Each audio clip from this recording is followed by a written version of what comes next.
Listening Fanfiction presents Bittersweet Dissonance by Watermelon's Melon Villain, based on the anime series Yuuri on Ice, narrated for you by CRFees. Chapter 1. The first time Katsuki Yuuri played in the park outside the best skating rink in St. Petersburg, he hadn't expected much to happen. He'd been standing off to the side beside a large tree, swaying back and forth as he worked on a melody that was in his head. He had been working on it for days, but there always seemed to be something missing. Something that would make the melody complete, although he couldn't seem to find what it was. But he kept it fresh in his mind just in case the inspiration came to him at some point. Either he needed more instruments, or he should try to just rewrite the piece, which would take more work than necessary. It had the potential to be a great song if he could just get rid of his mental block and find out what he should do. Being on his own was much different than following a guideline given by an instructor in class. And he wasn't in a group now. He was doing this solo, and it was annoying to an extent. As Yuuri ran through small possibilities for the branching of the melody, someone had come up behind him and cleared their throat. The harsh screech of the bow against the strings was enough to make both men wince, and the stranger apologized for startling him as Yuuri turned in a 180 to see what stranger had managed to sneak up behind him so well. Said stranger was gorgeous. Probably one of the most attractive people Yuuri had ever seen in his life, which was a lot considering who his best friend was, and his childhood crush was, and who his former ballet instructor was. But this man was very different compared to those types of beauties. And it was easily noticeable in the way he walked and talked, let alone how he styled himself, which was definitely more fanciful than anything Yuuri was used to. His hair was so blonde it looked silver under the slightly overcast sky, and a large uneven fringe blocked his left eye. In fact, Yuuri was certain that it was actually silver in color. But the man looked incredibly young, with an enviable complexion. His blue eyes would put the sky on a sunny day to shame, and probably embarrass it as well for even attempting to use such a color. "I'm Victor," the man said with a thick Russian accent, his hand extended in invitation. There was a charming smile on his face, one that spoke of ease and contentment, and an absolute sureness of himself that Yuuri might only slightly envy. "I skated the rink across the street, and I couldn't help but come over." Even his voice was like, "Thanks. How did such a person exist?" He was an athlete, which would explain his brand name tracksuit, fancy bag, and delicious body. The man looked like someone who spent a lot of time at the gym in order to attain a sort of look. And because he was into sports, he would then have to work hard in order to maintain said look. And in Yuri's eyes, that look was doing him so many favors. "I'm Yuuri," he answered shyly, a bit shocked that he'd managed to somehow get the god's attention, because there was no way someone that attractive was human. He also remembered, just barely if truth be told, to shake the man's hand, as was custom in Western countries. He almost made a fool of himself 10 seconds after meeting the living statue of perfection. "I haven't seen you out here before," said Victor conversationally. "I come to the rink almost every day, but never have I come across any musicians. Or at least those who haven't been chased away somehow. Not many people would come around here during the winter especially, unless they are paparazzi wishing to get a look at the figure skaters inside as they train up for the upcoming competitions." Yuuri flushed and pushed a lock of hair behind his ear in a nervous gesture that he'd grown used to over the years. "I moved here a few months ago, and I rotate parks during the weekdays. Things are a little tight right now, so instead of lingering in different places for too long, I change locations every day. And I'm usually not out for very long because my other job is very demanding. Any donations come from kind people who won't be annoyed with seeing me every day, because the schedule always changes." Victor was quiet for a moment, and Yuuri had to withhold the urge to hide his face in his scarf. Being a street performer wasn't always easy. Sometimes he was harassed. Sometimes people were rude. And any money from this was basically helping him stay afloat for the time being until he could get settled in better. He had to rely heavily on the generosity of random passers-by. A shame in some respect, but it could be worse, he realized. It was embarrassing to need financial support, that was true, until he could support himself or find a better job at least. Though performing in a small bar wasn't exactly cutting it, it was still much better than having nothing to do with himself. Still much better to make use of his talents than to let himself go to waste when he could contribute something with his existence. Sometimes he wondered why he dropped ballet. He could have probably been a dancer instead of a struggling musician. He had the rhythm necessary. He had the ear for the music. He could have probably made a better living instead of being stranded in a foreign country all alone with nothing to show for his life. And he wouldn't have to divulge the embarrassment that had become his life to a god in human form. "Will you be here to perform tomorrow?" Victor asked suddenly, startling Yuuri from his depressive thoughts. The man was standing casually, with his hands folded behind his back. He didn't look anything but interested in Yuri's answer, which was so odd because looking at him, he didn't seem the type of person to be interested in Yuuri of all people. Or people like Yuuri, at least. I hadn't planned to be. He really hadn't, though. It wasn't the right day in his schedule. "I only have my credit card on me right now, but if you come by tomorrow, I'll be able to donate something. I have a competition coming up, so my coach wants me to get in as much practice as possible. If you let me relax with you for a bit before I have to dedicate my entire day to destroying my knees, I'd be very appreciative," Victor offered with an easy grin. His smile was angelic, beautiful, with such nice teeth. He put Yuko's beauty to shame, and it was so unfair. Yuuri could feel his mouth going dry at the sight of such a look, and the fact that it was being aimed at him did him no good. Yuuri was flushed, however.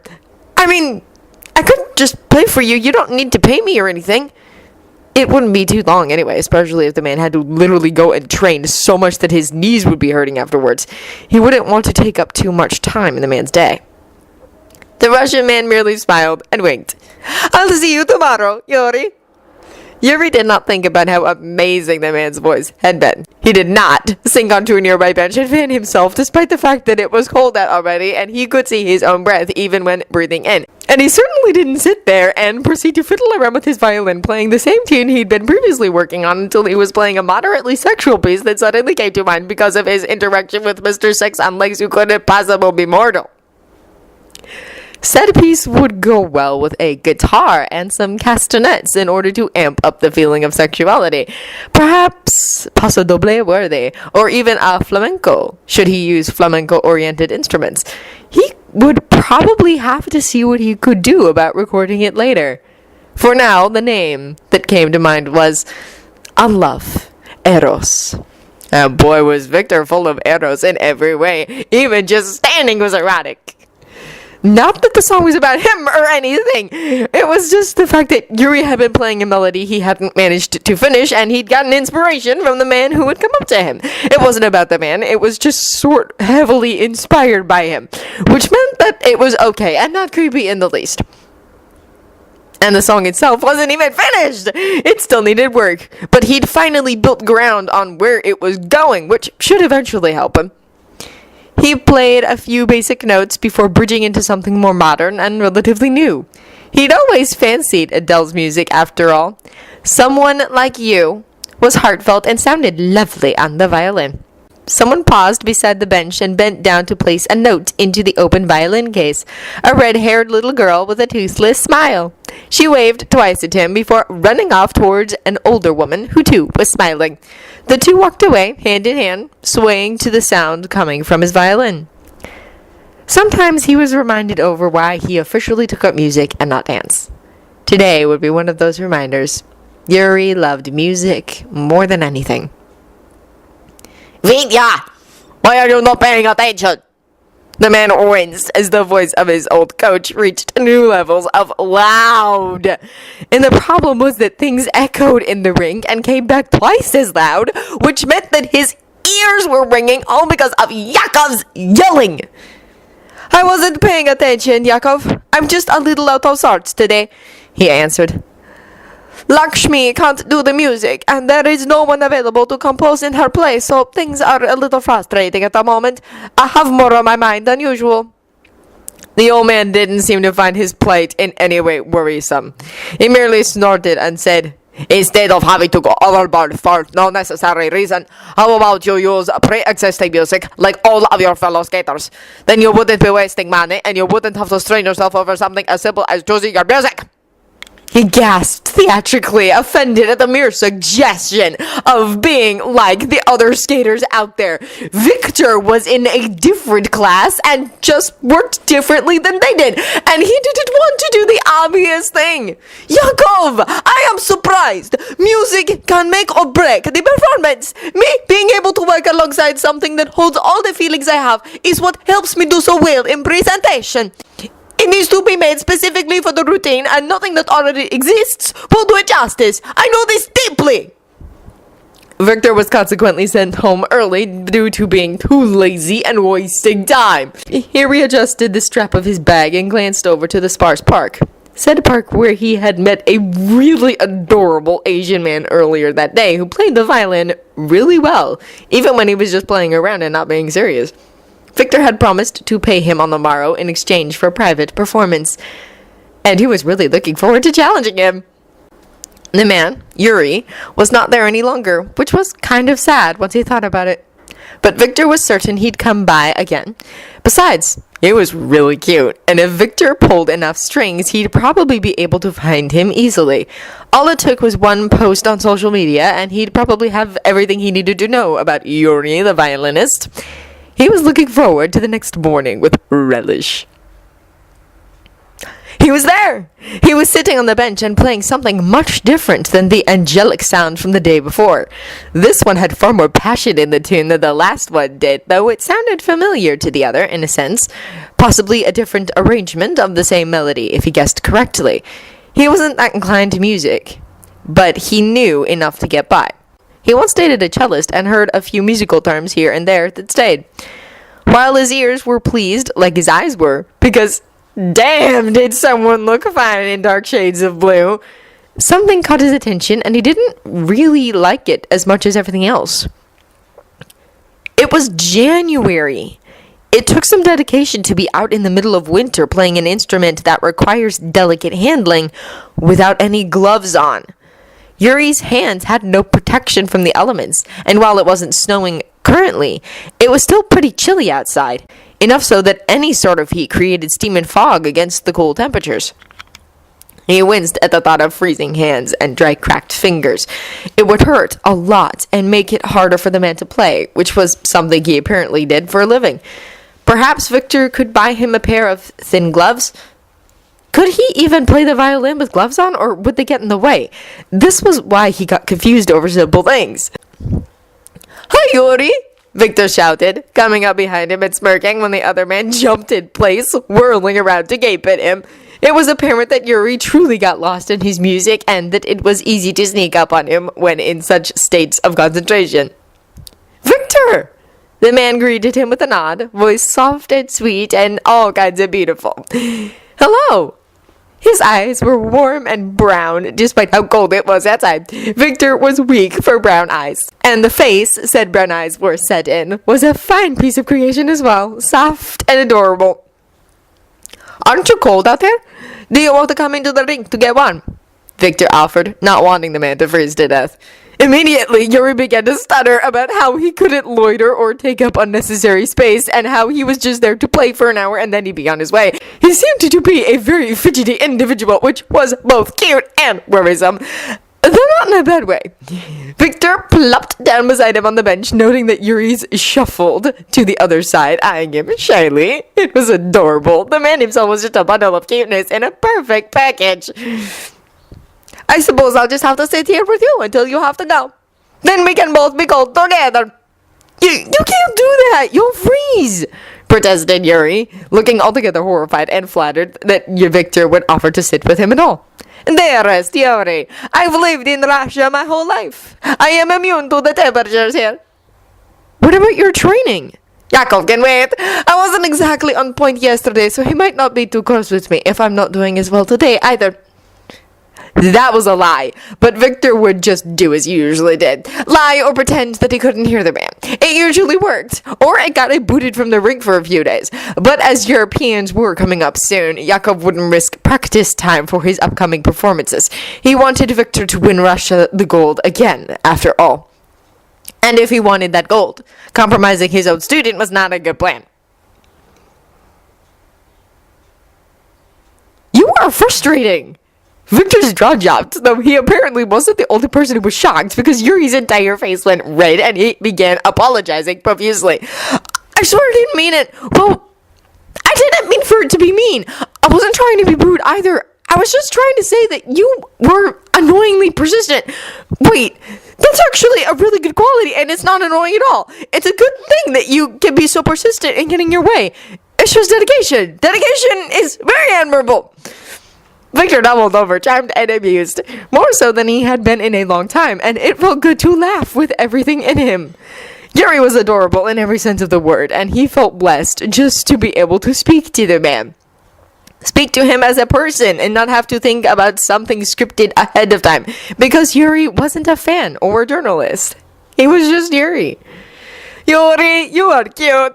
Please don't ever think otherwise, he said in between laughs, trying to bring himself down from the emotional high. The man turned away to mumble something in what Victor recognized to be Japanese. He understood kawaii, but the rest was lost to him. The flush on his face pretty much told the rest, easily though. You are cute, Victor insisted. You came here for music, right? Why don't I finally play you something so I'm not taking up your valuable time? I'm sure you have more important things to do with your day than to sit here with me. Yuuri situated his violin, chin slotting into place on the fabric-covered chin rest. Victor was merciful enough to allow the man to calm himself. But it was just so fun to fluster him! Yuuri was great! Yuuri would admit to being a little sad when Victor had to leave for practice. And the only reason he knew that Victor had to go was the fact that an old man stomped outside of the rink screaming, "Victor, not keep it up!" at the top of his lungs. And Victor was easily spotted. The man proceeded to threaten to bodily drag him inside if he did not get in immediately, meaning Victor had to go and their time was cut short. I really love your music, said Victor as he pulled out his wallet. It's very relaxing and reminds me of days when things used to be more calm in my life. Before I was scouted and became famous. It's nice to be reminded now and then. Victor then stood and moved on over to slip a folded note into the violin case. I hope I can see you again sometime in the near future. Another wink was sent in Yuuri's direction before the man sauntered away, yelling back to his coach that some things in life were more important than training. To which the man replied frostily, Since when have you believed such? The two disappeared inside, leaving Yuuri to stare after them in bemusement. Yuuri's gaze lowered to the purple case, where Victor had slipped the money under the small flap that held the rosin he used for his bow. It had been more pink than blue or green, like he'd come to expect from people. And it was a note, not a coin like other people had been giving him, so he knew there was a bit more there than donations he usually received. When Yuuri reached in and plucked out the bundle of notes, not a single note, Victor had left a small roll. He found himself faced with 10 crisply rolled 5,000 ruble notes. Victor Nikiforov had given him 50,000 rubles, all for an hour of on and off playing and talking. Either the man was crazy, or he was planning something. That was like 96,000 yen. That was way more than generosity, and it would probably finally get him a bed instead of a sofa. But he felt bad. That was a lot of money. He hadn't done much beyond argue with the kind man and play a few songs that he had specifically asked Yuuri to play. He didn't deserve the equivalent of $800+ for only that much. Yuuri straightened up. He'd keep what he needed, enough for an actual bed at least, and give the rest back. He didn't need that much for so little work. The man had given him his gloves and scarf even. That was already enough. So yes, Yuuri would give him back the rest of the money. Yeah, that would do. What was that about? Yakov demanded once Victor and he were safely inside the man's office. Victor shrugged. His music is inspiring and I wanted to meet him again. You have training to be doing, Vidya. But I can't possibly get any better at what I'm doing already, he whined, petulantly folding his arms. I understand keeping myself sharp in front of Yuuri and such, but I don't see why I have to keep practicing these routines when I've started on my new routines for next season. He said an almighty pout in Yakov's direction, imploring the man to pay him the pity he was due. Yakov gave no such thing. Instead, he gave Victor glares and pursed lips. His extended forehead was almost purple. That thrill requires you to train, Vidya. Spending your time out in the cold weather can make you ill. And if you miss the European Championships and end up breaking your streak of winning, it'll cause unholy hell to fall upon your shoulders from the Federation. And none of us want to actually deal with any of them if we can help it. He scoffed. They still have Yuuri if they want worthwhile representation so badly, and Yuuri is coming up quickly. He'll be joining the senior division next year, and I won't always be able to skate, so why do they put all of their hopes on me when we all know that I don't have many seasons left in the first place? Maybe he would like to have a life of his own at some point in the near future. Something outside of figure skating and the cruel ice he dedicated more than 2/3 of his life to. For a little bit. He'd love to go somewhere with his dearest poodle, Maka, and just take a long holiday. Besides, his knees were starting to ache more and more as the days passed. Eventually, he wouldn't be able to keep up. Yakov understood him to a point. But the man ate, slept, and breathed figure skating for the past 50-plus years. Skating was what literally ended his marriage. 20 years of dedication to the ice had already been stacked against Lilia when she had married the man. And the ice ended up taking more dedication than she had earned in the end. Victor did like having a life outside of skating. Yakov never got a chance. It was performing as an ice dancer, then choreographing for others. Finally, he just decided to become a coach. And for the past 30 or so years, Yakov had been coaching Russian figure skaters nonstop. He didn't want to become like that. Anything in order to not become like that. For now, you are the face of Russia, Vitya. You have to play nice. You get away with far too much anyhow, and you cannot afford to go out after such an outstanding career in embarrassment and misery. I know. He knew all too well. That didn't mean that he liked or approved of it. The old man sighed and stood from his chair. Get your skates on and get warmed up. And if I ever catch you walking around in the winter without a scarf or gloves on again, I will make you do compulsory figures for a week.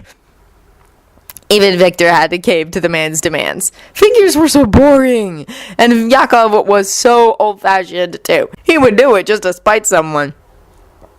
Don't give me that look, boy, or I'll make you do them now for wasting unnecessary time. Do they? Victor skipped off quickly, knowing that if he stuck around any longer, then he would probably infuriate his coach even more and would probably end up doing the figures anyway. It had happened enough in the past that he knew the signs well enough by now. Halfway through his warm-up, half an hour later, Yakov's voice exploded through the room, and Yuuri Plazetsky ended up being sentenced to a week of compulsory figures. Victor would only sigh in pity for the teen. Victor was just simply glad that it wasn't him.